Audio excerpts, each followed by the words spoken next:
the Fabric Boutique. I am Natita Lathan, the owner of the Fabric Boutique, as well as the author of the book, Wives Still Pray. And yeah, we are coming in today to talk a little bit about what is going on behind the scenes, what I am working on. And so yeah, if you are new to the channel, welcome. And for those who are coming back, welcome back. I thank you. I appreciate it. You all know that we are on the road to 1,000 subscribers. So if you are watching, if you like the content, please don't forget to thumbs up the video and also subscribe. Help us gain that momentum and hit that milestone by our 10-year business anniversary, which is in April 2025. So for those who are new, what is the Fabric Boutique? We offer a variety of accessories, of gifts, items, Christian-based, faith-based items that you can purchase for yourself or for the home or for friends or family. I will be sure to leave the link to our website down in the description box. But I wanted to just share with you today, so what this week's video will be about. If you missed the past couple weeks videos, I started the year off with what our plans are for 2025 for the business, what we're thinking, what we're, revisiting, circling back to some things that, as I mentioned, we will be 10 years in business, but it has not been a smooth journey for the business. It has definitely been a lot of ups, a lot of downs, a lot of stagnation. And so last year the momentum started shifting, and I've been incorporating slowly different things into the business to of course increase online sales, but to get back into doing markets, because that's the first thing I started doing was markets 10 years ago, and online sales. And so yeah, there was definitely a journey, and it continues to be a journey and a process, especially now that I have been re-evaluating things and coming back to some things that now seems to be very popular. But at the time when I initially was thinking about doing them, I was thinking, who would want these?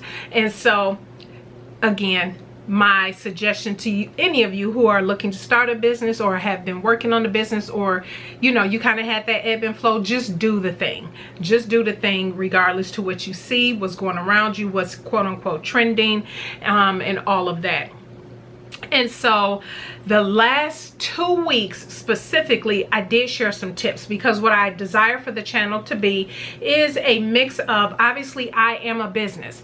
I am looking to sell products to make a profit. That's part of why I am here, right? But the other side of that, there are, like I said, been in business for 10 years coming up this year, and I do have another business as well, but there are so many things that I have learned. In sidebar, I do work a full-time 9 to 5 as well, but I do have the privilege to work from home 100% of the time. But with all of that, having said all of that, there are some things that I have definitely learned along the way that I think can be beneficial to the audience, to those who tune in over here.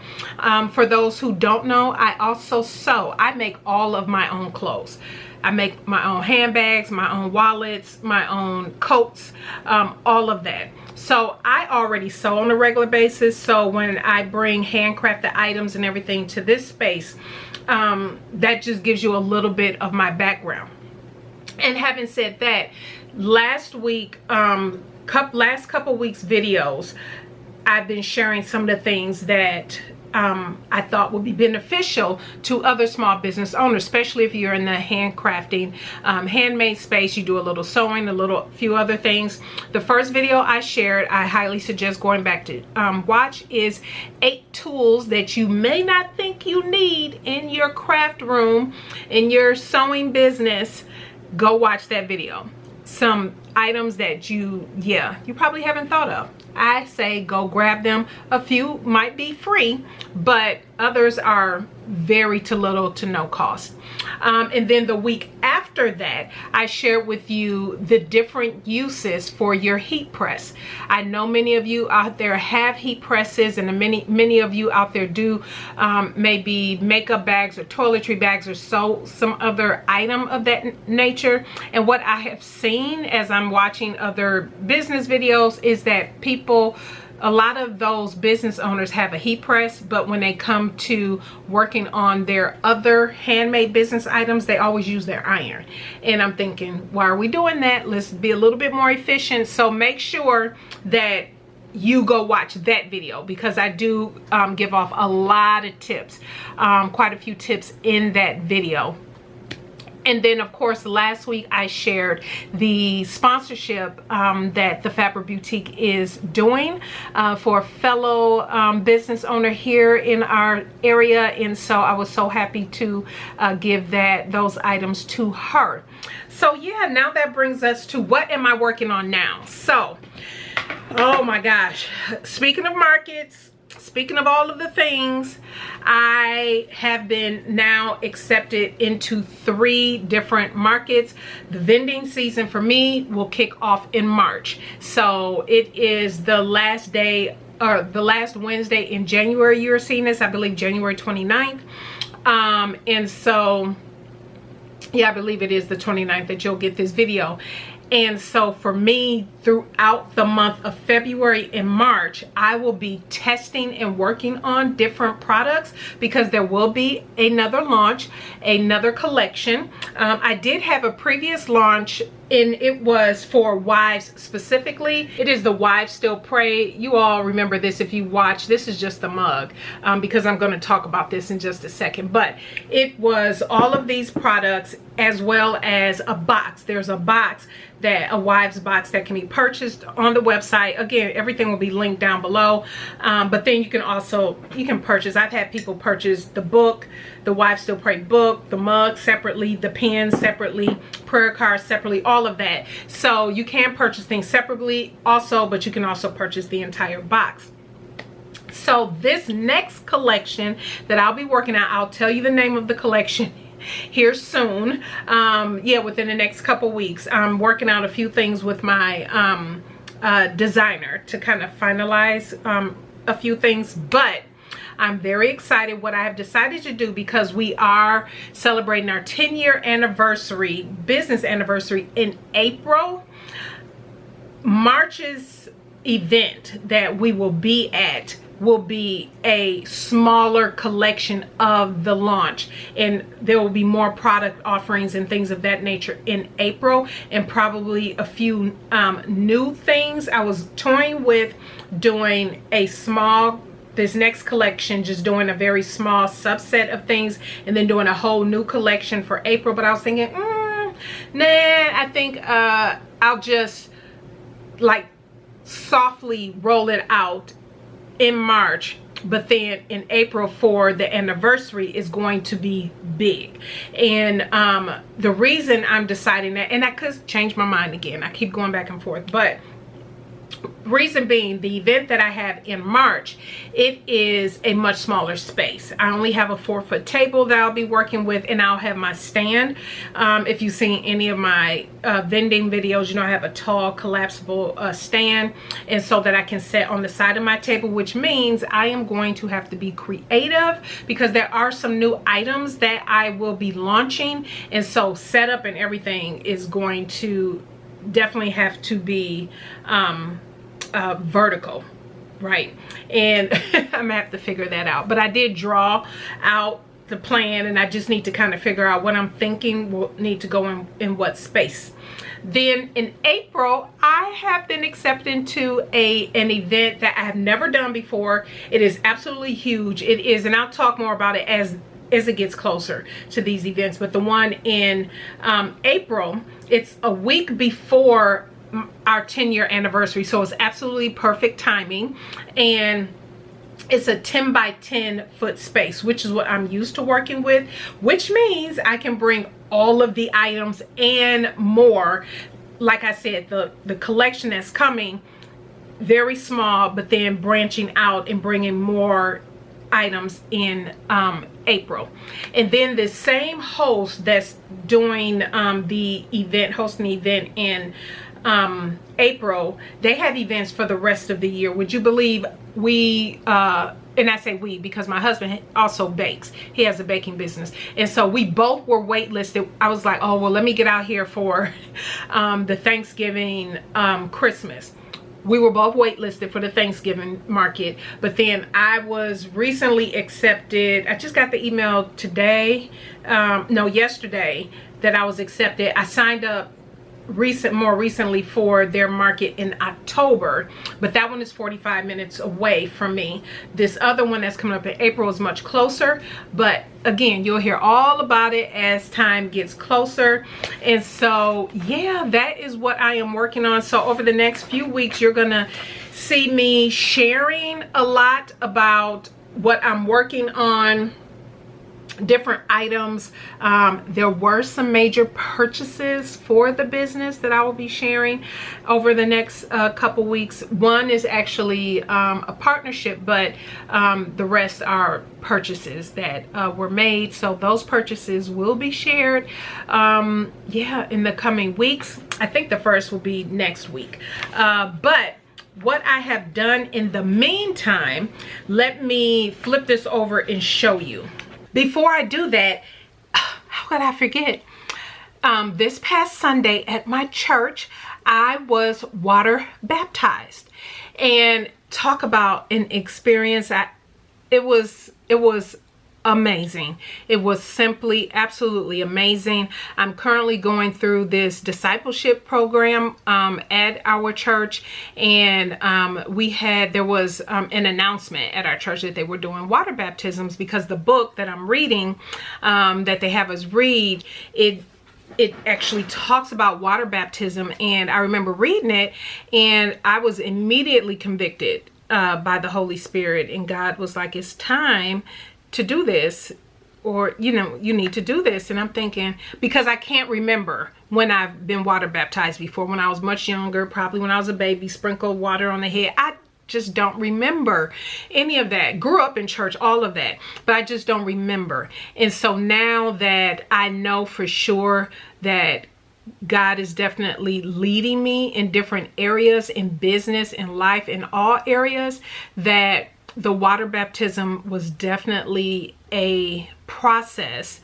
to go through, just to increase my relationship and intimacy with him. Obviously, you don't have to be water baptized to be saved, but Jesus did it. And so it was just a wonderful experience, and I am so happy that I did it, that I actually did it. So yeah, very excited about that. But anyway, and by the way, through this process, I learned that you can be water baptized as many times as you want. There is no such thing as, oh, you get water baptized one and done. You can do it as many times as God leads you. This is all being led by the Holy Spirit, God, Jesus speaking, and you know that you felt that prick in your heart. And it could be during the time, like me, for example, I recognize the shift that God is taking me through, the elevation, revelation, and continuing to speak to me. I'm hearing his voice more clearly. And so I was like, yeah, definitely. So who knows, I could do it, have it done again in the future. But what have I been working on? So I printed off a couple sheets. If you can tell, these are just a couple sheets, and I'm actually going to just cut them out. So one of the things is, I remembered that in my boxes, even when I was preparing the boxes, I don't know why I never thought of this, but it dawned on me, I never included the actual mug care card in my mugs when I sold them. And I was like, I'm thinking, oh, I'm pretty sure people know. And so, but I was like, nah, no, and it's on the website, but I was like, no, let me test print. So what I did was I created these in Canva, and I just I'm test printing just on regular paper before printing. And I think for these mug cards, I'll probably just leave them printed on paper, because people are gonna toss them anyway. That's how it looks. And so only thing I wanted it to be able to do is just sit there, and so they will obviously see it when they get it. And so, and this is a 15-ounce mug, just so for those who are wondering. And so I just figure I will just put that in there, and that's work. That's a perfect size. The size of this mug care card that I did in Canva is a 3x4. How did I figure that out?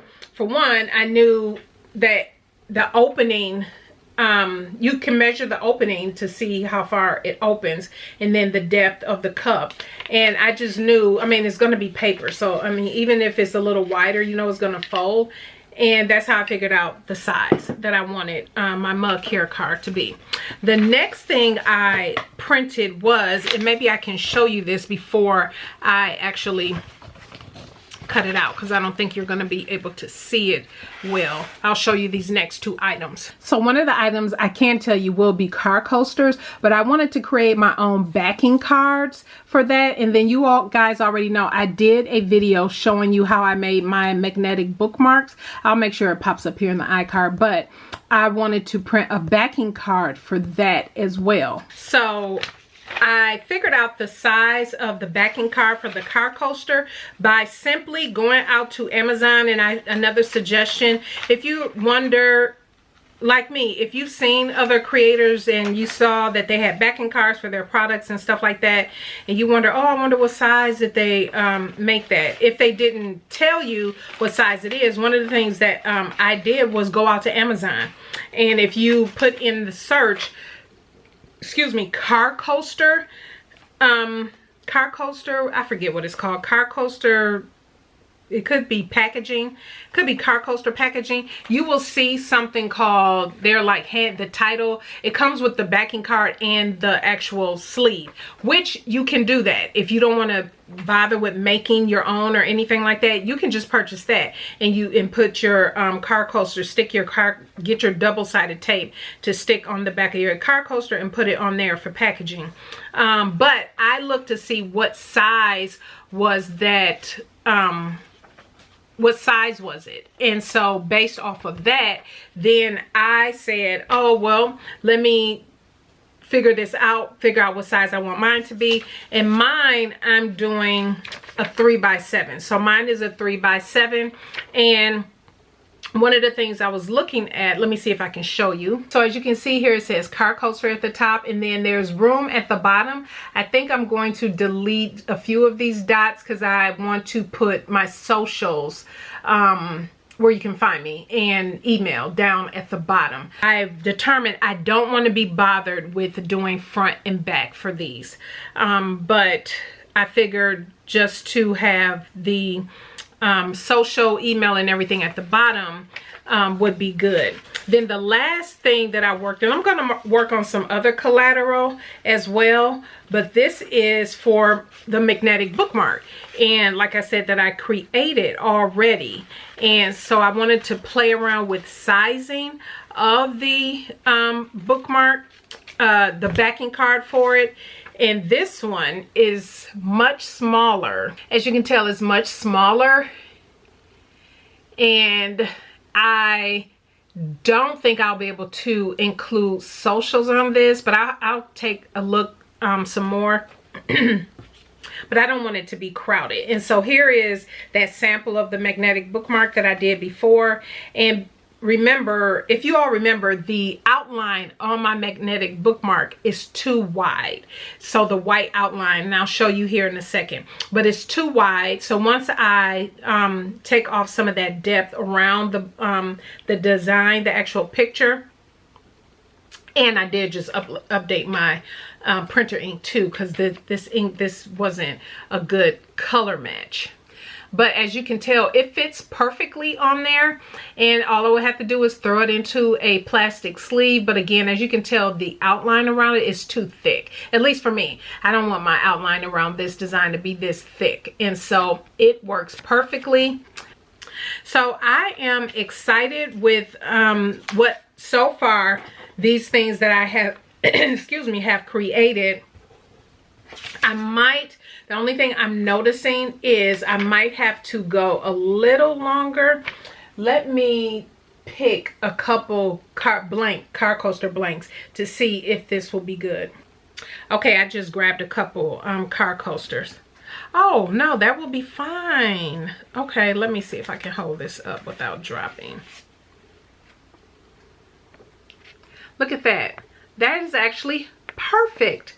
Yes, that is absolutely perfect. And the other reason I wanted to do the backing cards, because I will not mail them with backing cards. So if somebody order online, I want to be a more sustainable thinking when I'm mailing out things. So I did get craft bags. They're purple, I know, color dye, but you know, they're recyclable, and so the backing cards will be recyclable too. But I just figure, yeah, because then with this, I will also, if I mailed it, I will have to do the backing card plus the sleeve that it goes in. And that's just, yeah, I want to just be a little bit more thoughtful in packaging. But the reason I am creating the backing cards for the magnetic bookmarks, I will create the backing card to mail with the sleeve. But for all of these different backing cards and stuff that I'm working on a few others, is for markets. When I am at markets, I want things to be packaged a certain way and displayed a certain way. So when I do order sleeves, there's also, it's called a hanging tab. I'll see if I can pop up a picture of what I'm talking about here. But once I put it in the sleeve, I have two choices. If I have something like a clear vertical stand that I can stack these in, I'll do that. However, I'm also considering doing a stand that has the hooks. And if I get the plastic sleeve that this goes in, then I'll put that tab, stick it to this, and it has a little hole, and then it can just hang. I haven't decided yet, because I have a few other product ideas that will require backing cards that will not all maybe be able to be displayed in the acrylic stand. I don't know. I'm still all that is what I'm working on now. And so I wanted to start working on all of that now. So when it's time to order items, you know, and of course, your setup, because one setup for me is going to be 4-foot space, which is not a lot, and the next one is going to be a 10 by 10, which is much more space. So I'm taking into consideration the different type of setups that I will have, and especially for the 4-foot one, for the event where it's only a 4-foot table. Yeah, I have to be very considerate and mindful of the type of vertical space I want to use and how different things will be displayed. But I do have in my notebook, I have listed 12 items that I want to bring to the first event that's happening in March. It's a women's business expo, and it's on the Sunday. And so this is, it's on a Sunday. And so again, as it gets closer, I'll share more information about that. But also for this particular event, they are asking for raffle prize donations. So I also want to put a package together for that. I haven't decided. Oh, I did. I wrote down, okay, I'm ahead of myself because I've been writing stuff down since the end of 2024. I did write down what I want to put in the raffle package. So yeah, I'm seeing there's definitely a few more things I need to work on. But yeah, I'll be sharing with you along the way. But I just wanted to pop in today to share with you these, some of the collateral items I'm working on. And I'll just keep tweaking and working on these. And as they finalize, yeah, you will see. You will see. So that is it, everybody. I want to thank you again for those who have subscribed. Do consider subscribing if you have not. Help us reach that 1,000 member milestone, subscriber milestone. And definitely hit the bell so you don't miss an upload. But yeah, I will have next week, definitely should be the investment that we made for the business. And yeah, the partnership actually should be coming up to you next week, Wednesday. So all right, everybody, thank you so much for tuning in today. I greatly appreciate it. You all have a fantastic rest of the week, and we'll see you next Wednesday. Bye.